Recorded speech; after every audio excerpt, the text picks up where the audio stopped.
Hello everyone, welcome to Sanjay Suman classes. आज हम लोग रेलवे ग्रुप डी का साइंस पेपर 2018 का सॉल्व करेंगे। तो पहला क्वेश्चन देखते हैं।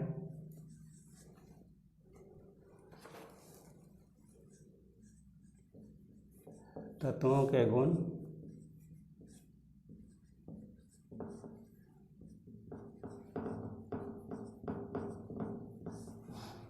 उनके परमाणु संख्या का आवर्त फलन है।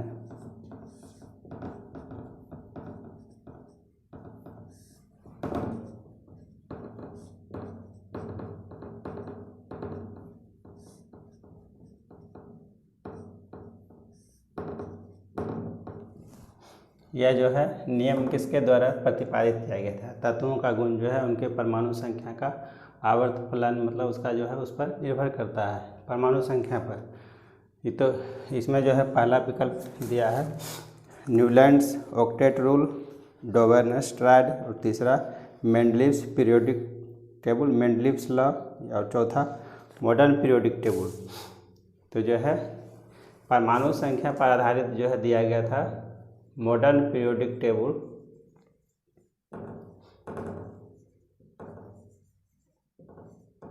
यह दिया गया था मोसले नामक वैज्ञानिक के द्वारा,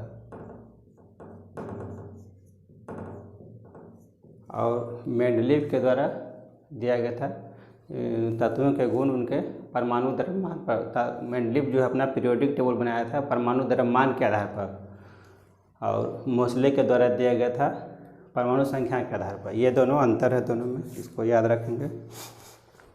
दूसरा क्वेश्चन देखते हैं। विभवांतर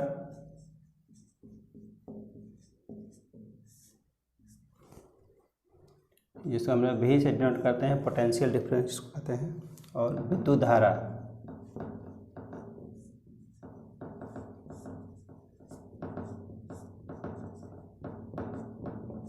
उसे हम लोग आई से डिनोट करते हैं, के बीच का संबंध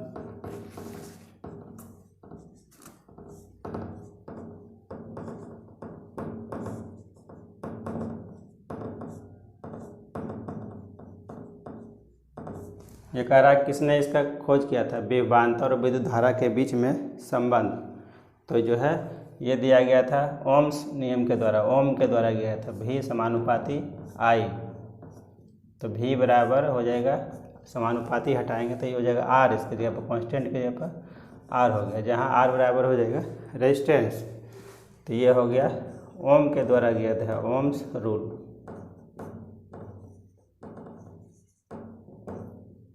जहाँ ये हो गया भी बराबर हो जाएगा पोटेंशियल डिफरेंस, विभवांतर, आई हो गया विद्युत धारा, आर हो गया रेजिस्टेंस, प्रतिरोध। आर बराबर प्रतिरोध, रेजिस्टेंस। नेक्स्ट क्वेश्चन देखते हैं।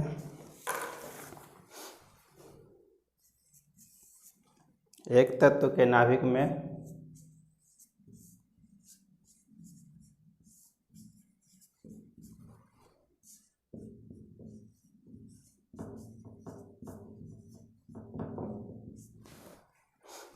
दस प्रोटॉन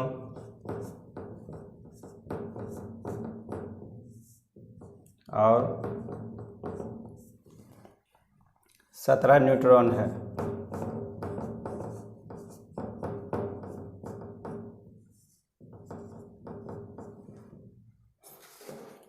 तो उसका द्रव्यमान संख्या ज्ञात करें।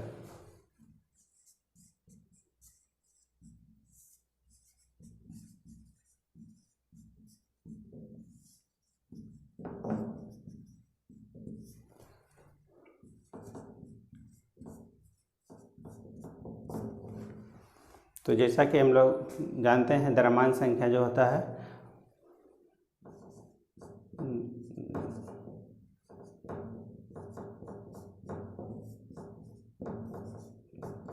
प्रोटॉन संख्या प्लस न्यूट्रॉन की संख्या, दोनों को जोड़ देंगे तो हो जाएगा द्रव्यमान संख्या। तो प्रोटॉन की संख्या यहाँ 10 है, न्यूट्रॉन की संख्या 17 है, हो जाएगा 27। तो इस तरह का सवाल पूछा जाता है। अगर इसमें जो है द्रव्यमान संख्या दिया हुआ रहेगा, इसमें प्रोटॉन या न्यूट्रॉन में कोई एक दिया रहेगा तो हम लोग निकाल सकते हैं। तो इसको हम लोग याद रखेंगे, द्रव्यमान संख्या बराबर प्रोटॉन की संख्या प्लस न्यूट्रॉन की संख्या। नेक्स्ट क्वेश्चन देखते हैं।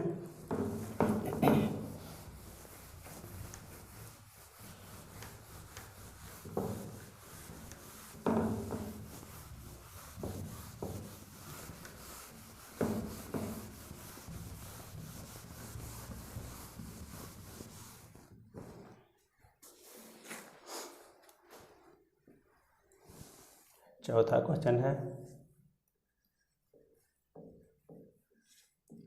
हीरा में प्रत्येक कार्बन परमाणु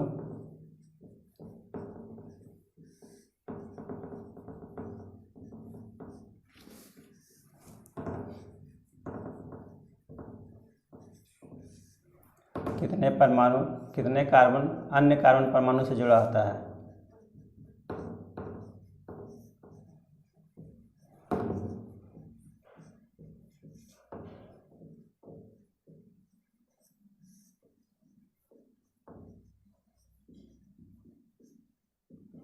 करा हीरा में प्रत्येक कार्बन परमाणु कितने अन्य कार्बन परमाणु से जुड़ा होता है? तो कार्बन का जो है एटॉमिक नंबर 6 होता है। तो इसको जो है इसको निकालेंगे तो हो जाएगा 2 4, इसका 2 हो जाएगा, तो इसका संयोजकता 4 हो गया।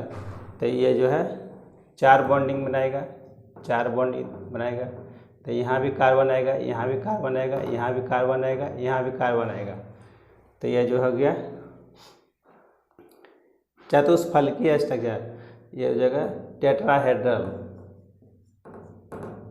चतुष्फलकीय, या फिर हम लोग कहेंगे इसको टेट्राहेड्रल। तो ये बीच वाला कार्बन जो है इसका इधर भी एक बॉन्डिंग हो आएगा कार्बन, इधर भी एक कार्बन, इधर कार्बन, इधर 4 कार्बन हो गया। अगर इसका हम लोग निकालना चाहेंगे तो इधर एक कार्बन आ जाएगा, इधर एक कार्बन, इधर एक कार्बन पहले वाला जो है एटम है। तो इसका भी 1 2 3 4, मतलब हीरा में जो है ये उसको हीरा का एक कार्बन जो है उसका 4 अन्य कार्बन से जुड़ा होगा। तो हीरा जो होता है कार्बन का अपर रूप होता है। नेक्स्ट क्वेश्चन देखते हैं। ये साइंस का ही क्वेश्चन है, रीजनिंग जैसा बना दिया गया है।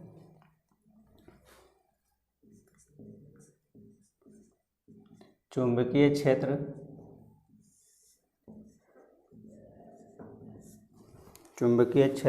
का राज्य जिस तरह से संबंधित है ओर्स्टेड, ठीक उसी तरह से जो है शक्ति किससे संबंधित होगा?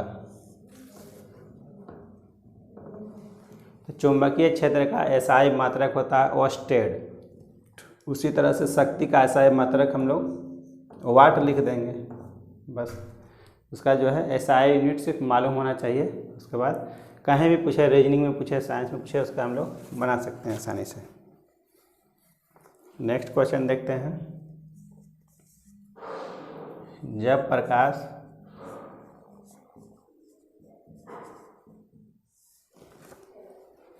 एक सघन माध्यम से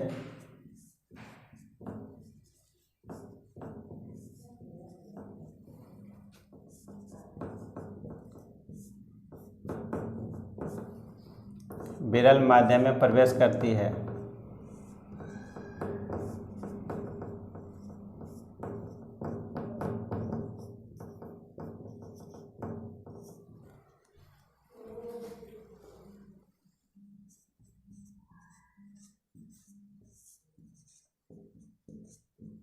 तो उसकी गति पर क्या प्रभाव पड़ता है?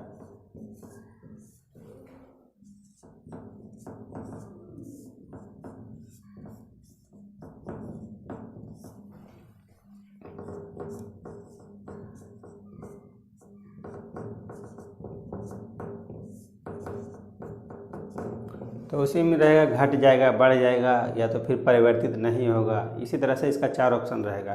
तो जब प्रकाश जो है एक सघन माध्यम से विरल माध्यम में प्रवेश करेगा तो उसकी गति पर क्या प्रभाव पड़ेगा? तो उसका जो है गति जो है उसका गति बढ़ जाएगा।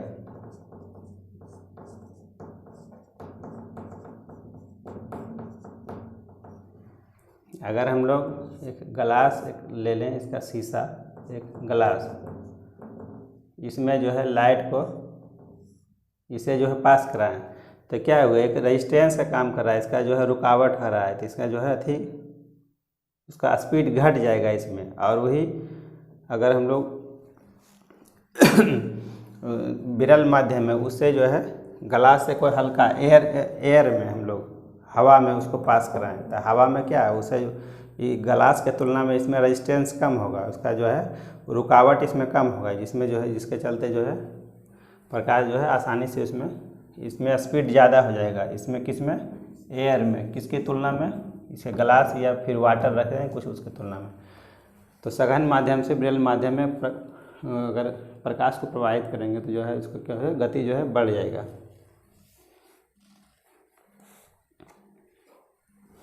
नेक्स्ट क्वेश्चन देखते हैं। डैश तंत्र तरल पदार्थों को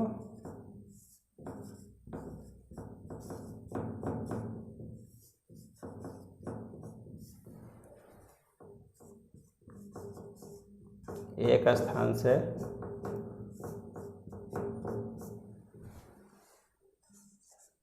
दूसरे स्थान तक ले जाता है।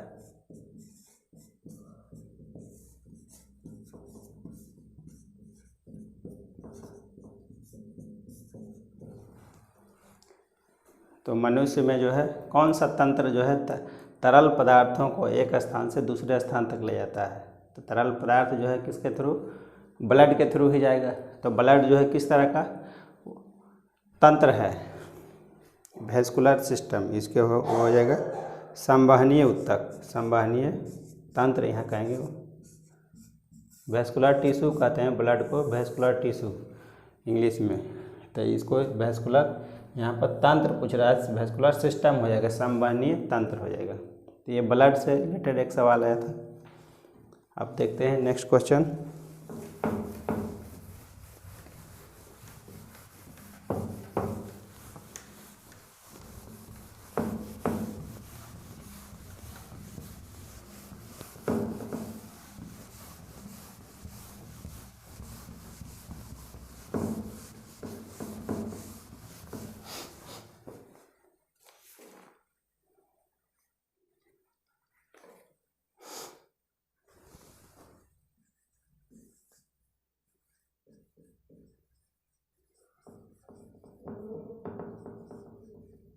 एल्यूमिनियम मेटल इज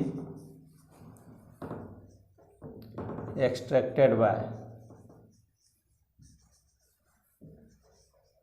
तो एल्युमिनियम का निष्कर्षण जो है कौन प्रक्रिया के द्वारा किया जाता है, तो इसका होता है इलेक्ट्रोलाइसिस।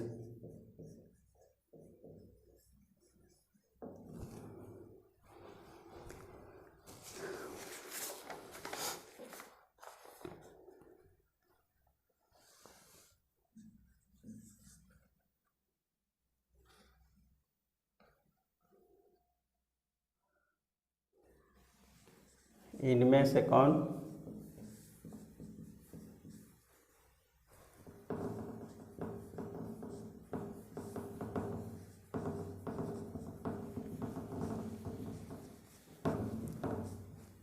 पोजीशन टाइम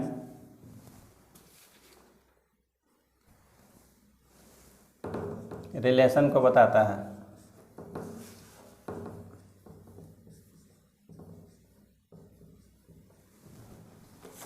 ये हो गया पहला, इसमें v बराबर u plus AT,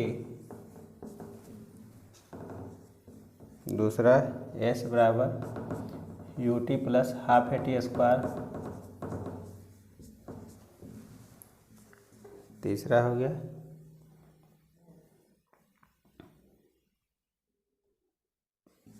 to AS बराबर v square minus u square none of the above. करा इसमें पोजीशन टाइम ग्राफ जो है इसमें किस में बताएगा इसमें, तो इसमें जो है इनिशियल वेलोसिटी फाइनल वेलोसिटी हो गया, इसमें हो गया, इसमें भी इनिशियल वेलोसिटी फाइनल वेलोसिटी। तो हमको पोजीशन टाइम ग्राफ सिर्फ निकालना है। पोजीशन मतलब डिस्प्लेसमेंट हो गया, विस्थापन और टाइम, ये दोनों के बीच में रिलेशन निकालेंगे तो ये इसमें मिलेगा, इस बराबर U T plus half A T square. इसमें ये हम लोग पढ़ चुके हैं फिजिक्स में। देखते हैं 10वां question. SI unit of power,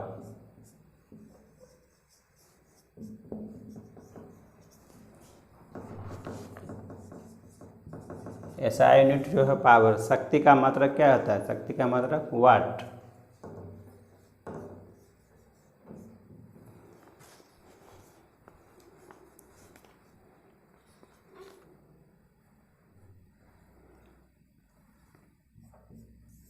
next question है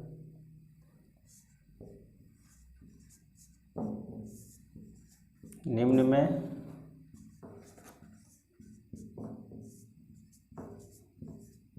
किस युग्म का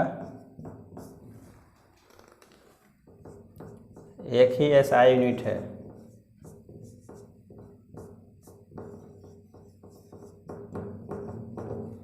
मतलब जोड़ा में दिया हुआ है, उसमें पूछ रहा है कौन सा दोनों में एक ही, दोनों का एक ही एसआई यूनिट, बल और दबाव।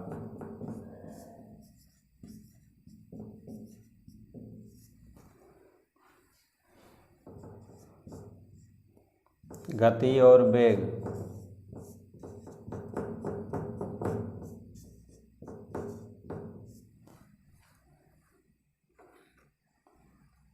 विस्थापन और दूरी।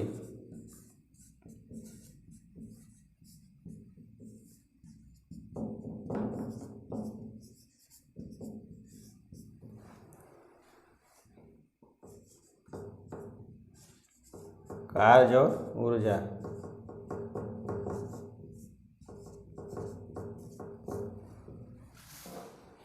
तो बल और दबाव जो है दोनों एक ही होता है। बल बोले हैं तो फिर उसको दबाव लगाए, फोर्स लगा रहे हैं, वही चीज़ हो गया। ये इसका इसमें यही हो जाएगा आंसर।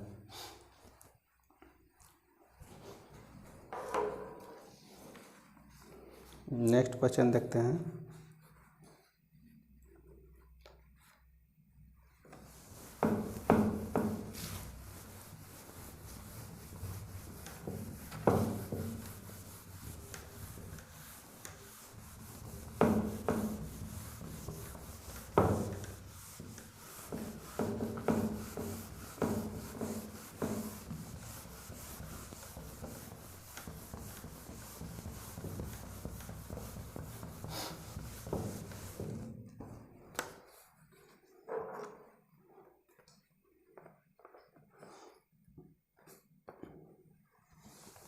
ये हो गया 12th क्वेश्चन।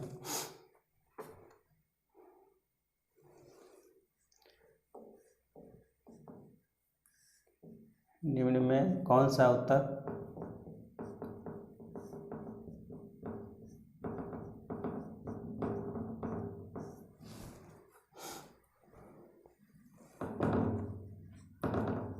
मुख्य रूप से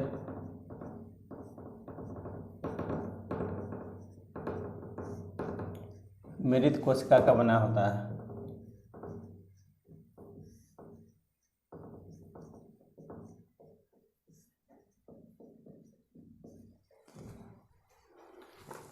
पहला हो गया कोलेनकाइमा,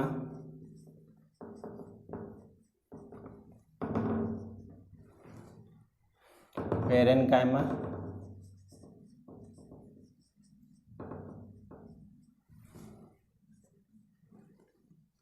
जाइलम,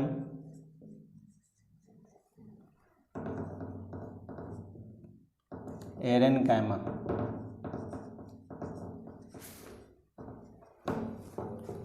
तो बायोलॉजी में हम लोग डिटेल में पढ़ चुके हैं, ये टिश्यू चैप्टर में, प्लांट टिश्यू। तो ये जो है इसका प्लांट टिश्यू का क्लासिफिकेशन का वीडियो देखें, उसमें जो है मिल जाएगा आपको क्लासिफिकेशन। इसमें बताया जा चुका है कि जाइलम जो है इसका मृत कोशिका से बना होता है।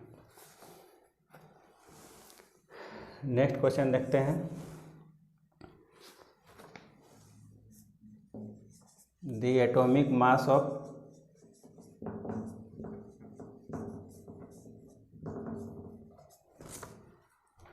Aluminium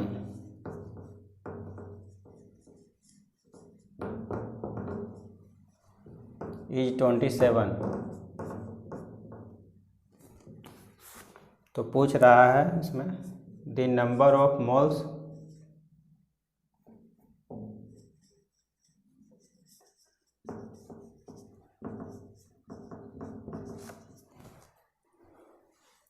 present in 81 gram of aluminium कितना होगा। करा एल्युमिनियम का परमाणु द्रव्यमान दिया हुआ है, एल्युमिनियम का परमाणु द्रव्यमान 27। तो नंबर ऑफ मोल्स इसमें 81 ग्राम जो है, 81 ग्राम एल्युमिनियम में जो है उसका मोल की संख्या कितना होगा। तो जितना परमाणु उसका द्रव्यमान है, परमाणु द्रव्यमान, तो उसका 27 ग्राम एल्युमिनियम का जो है उसका होगा 1 मोल के बराबर हो जाएगा। जितना किसी भी तत्व का परमाणु द्रव्यमान होता है तो उतना ग्राम वो तत्व एल्युमिनियम यहाँ ले रहे हैं तो एल्युमिनियम वो बराबर हो जाएगा 1 मोल के बराबर हो जाएगा। तो 1 ग्राम जो है यही तो हो जाएगा 1/27 मोल। इसीलिए हमको निकालना है कितना, 81 ग्राम। तो ये हो जाएगा 1/27 गुना 81। तो ये हो गया 27 तिया 81, ये हो गया 3 मोल मिल जाएगा किसमें, 81 ग्राम में। तो कोई भी तत्व का जो है परमाणु द्रव्यमान जो है वो किसके बराबर होता है, 1 मोल के बराबर होता है। तो उसी तरह से हम लोग यहाँ पर कर दिए हैं, एल्युमिनियम का परमाणु द्रव्यमान 27 होता है, तो यहाँ 27 ग्राम एल्युमिनियम में जो है 1 मोल प्रेजेंट होगा। तो 1 ग्राम एल्युमिनियम में 1/27 हो जाएगा, 81 ग्राम एल्युमिनियम में उसमें गुना कर देंगे तो हो जाएगा 3 मोल। नेक्स्ट क्वेश्चन देखते हैं।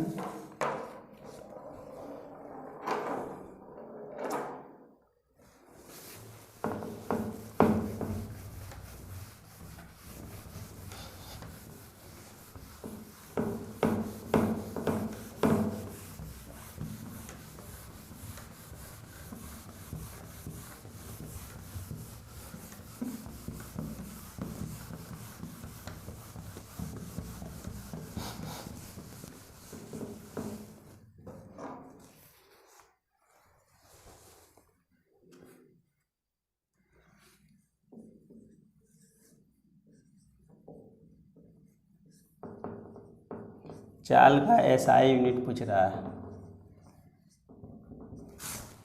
तो इसका तो हो जाता है मीटर पर सेकंड।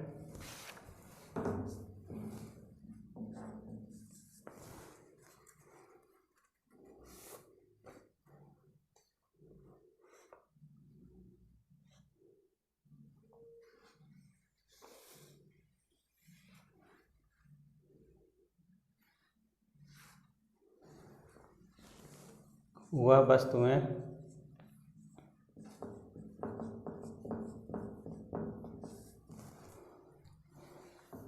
जिनका गंध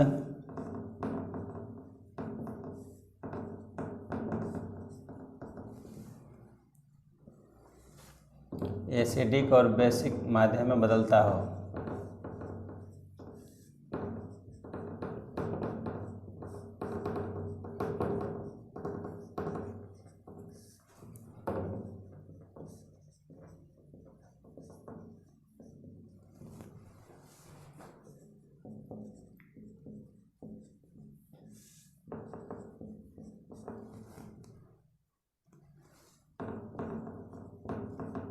को डैश कहते हैं।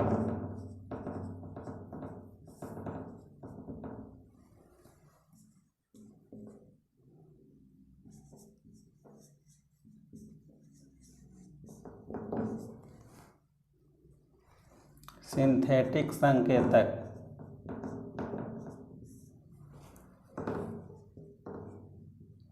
ओल्फैक्टरी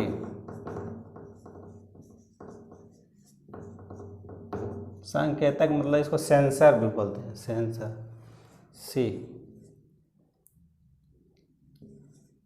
एसिड बेस संकेतक।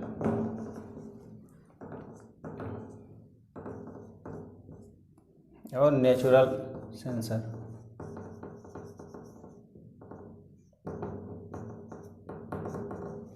करा हुआ वस्तुएं जिनका गंध जो है एसिटिक और बेसिक माध्यम में बदलता हो को डैश कहते हैं।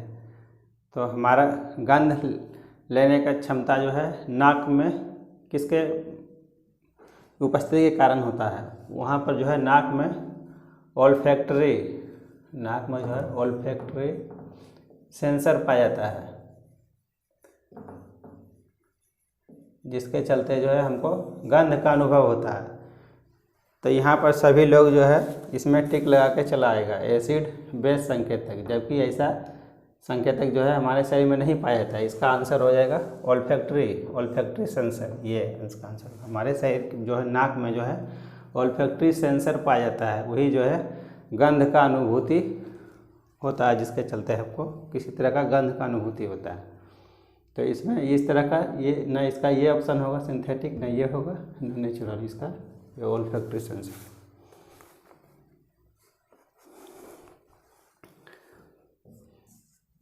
नेक्स्ट क्वेश्चन देखते हैं। दाब का एसआई यूनिट, दाब का एसआई यूनिट होता है पास्कल।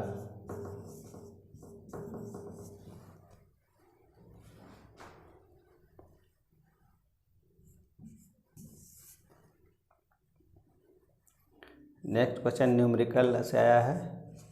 4 मीटर प्रति सेकेंड की एक समान चाल से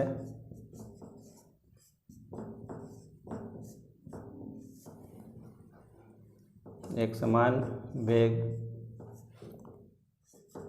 के साथ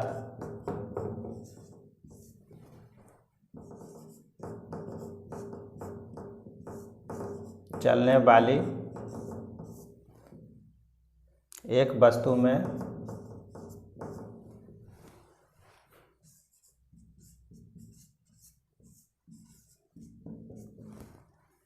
एक 120 जूल की गतिशील ऊर्जा होती है।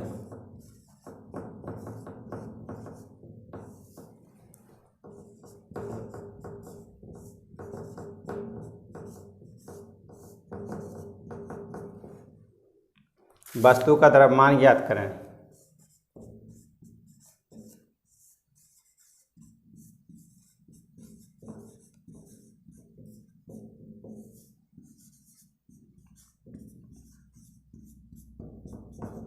कम से कम 5 क्वेश्चन जो है, 5 से 10 क्वेश्चन जो है न्यूमेरिकल से आता है, फिजिक्स से भी और केमिस्ट्री से भी। तो इसमें न्यूमेरिकल को भी बनाना होगा।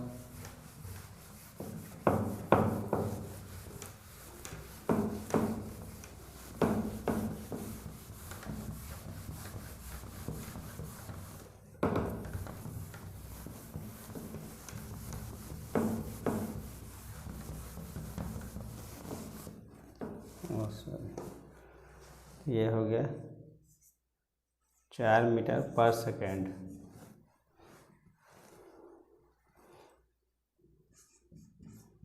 की एक समान चाल से, ठीक है। तो इसका दिया हुआ, इसमें क्या क्या दिया हुआ, वेलोसिटी दिया हुआ है 4 मीटर पर सेकेंड, एक समान वेग से चल रहा है, एक वस्तु में 120 जूल की गति ऊर्जा होती है, गतिशील ऊर्जा 120 जूल। तो यहाँ दिया हुआ काइनेटिक एनर्जी, गतिज ऊर्जा 120 जूल। तो वस्तु का द्रव्यमान निकालना है। तो गतिज ऊर्जा बराबर क्या होता है, 1/2 mv²। तो यहाँ गतिज ऊर्जा 120 दिया हुआ है, तो 1/2 m निकालना है, v² हो गया 4 × 4। तो m बराबर हो जाएगा 120 × 2 4 × 4, हो गया 30 हो जाएगा। 2 से 2 से 15, ये 15 हो निकल जाएगा ग्राम में। तो वस्तु का द्रव्यमान जो हो जाएगा 15 ग्राम।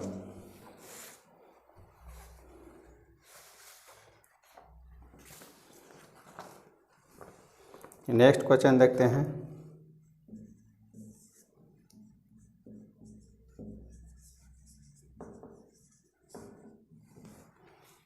नोबल गैस से पूछा गया। नोबल गैस किसको कहते हैं? अक्रिय गैस को, इनर्ट गैस को। इस पर सवाल आया है। हीलियम, नियॉन, जेनॉन, रेडॉन, इस ग्रुप में जितना आता है सभी को हम लोग इसको नोबेल गैस कहते हैं। तो इससे रिलेटेड एक क्वेश्चन पूछा गया।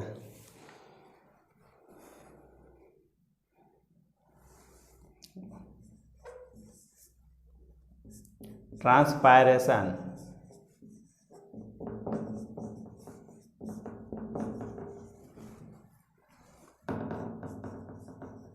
takes place in plant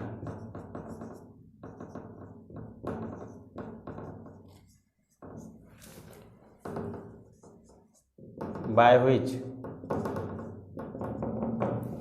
पौधों में जो है वाष्पोत्सर्जन की प्रक्रिया किसके द्वारा होता है? पत्तियों के द्वारा। पत्तियों में भी स्थित होता है, उसमें स्टोमाटा के द्वारा। तो यहाँ पर हो जाएगा स्टोमाटा। पत्तियों के सतह पर पाया जाता है, जिसके द्वारा पौधों में वाष्पोत्सर्जन की प्रक्रिया संपन्न होती है। एक लास्ट क्वेश्चन देख लेते हैं।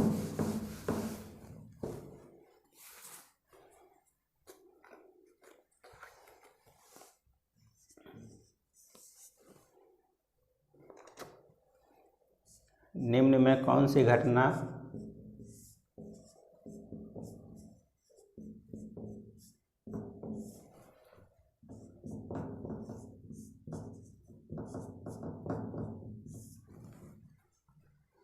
द्वारा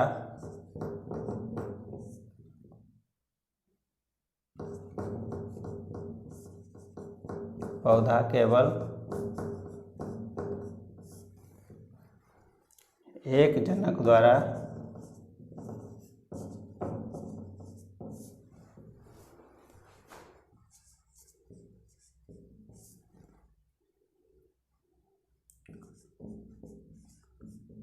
रोग मुक्त रूप में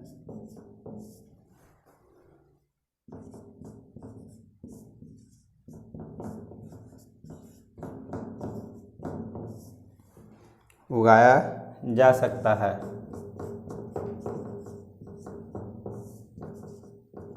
ये भी इम्पोर्टेंट क्वेश्चन है, ये भी बहुत जगह पूछा गया है। ये हो गया पहला उत्तक संवर्धन,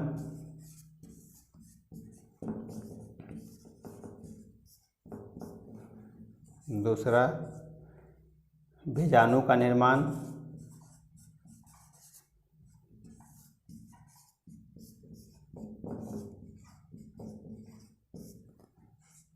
तीसरा यौन प्रजनन,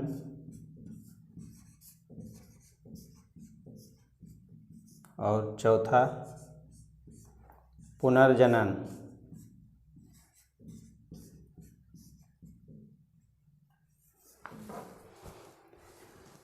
कह रहा है इसमें से कौन सी घटना के द्वारा पौधा केवल एक जनक द्वारा, मतलब एक जनक कहने का मतलब हुआ है इसमें या तो फिर ये मेल प्लांट से या तो फिर फीमेल प्लांट से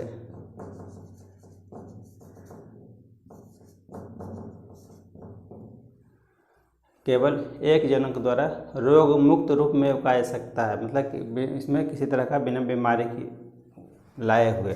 तो उत्तक संवर्धन को हम लोग बोलते हैं टिश्यू कल्चर।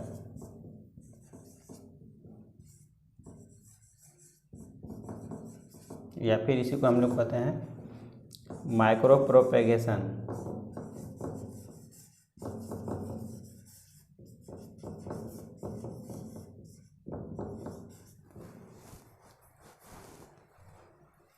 तो इसी का दूसरा नाम है टिश्यू कल्चर या तो फिर माइक्रो प्रोपेगेशन, या फिर इसी टिश्यू कल्चर या प्लांट टिश्यू कल्चर, कुछ भी हो सकता है। तो सिंगल रूप से हम किस में इसमें बना पाएंगे बिना रोग मुक्त पौधा। तो बीजाणु का निर्माण होगा तो उसमें भी जो है मेल और फीमेल दोनों का जो इसमें आएगा, तो ये जो है इसमें बीज का निर्माण होगा। तो ये भी नहीं हो जाएगा, इसमें करा सिंगल होना चाहिए। यौन प्रजनन, ये भी सेक्सुअल रिप्रोडक्शन, इससे भी नहीं होगा, इसमें भी मेल फीमेल आ जाएगा। पुनर्जनन, फिर से रीजनरेशन, इसके द्वारा भी नहीं होगा।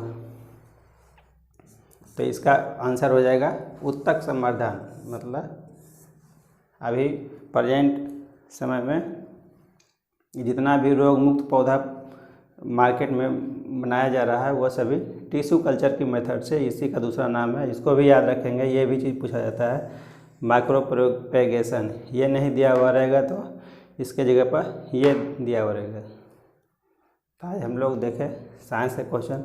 इसमें बेसिक से बहुत सारा क्वेश्चन आया हुआ है। इसमें 9-10 से जो है इसमें SI यूनिट से बहुत सारा डायरेक्ट सवाल इसमें मिल रहा है। तो इस तरह से हम लोग बनाएंगे आगे। अब हम लोग देखेंगे नेक्स्ट क्लास में। Thank you for watching.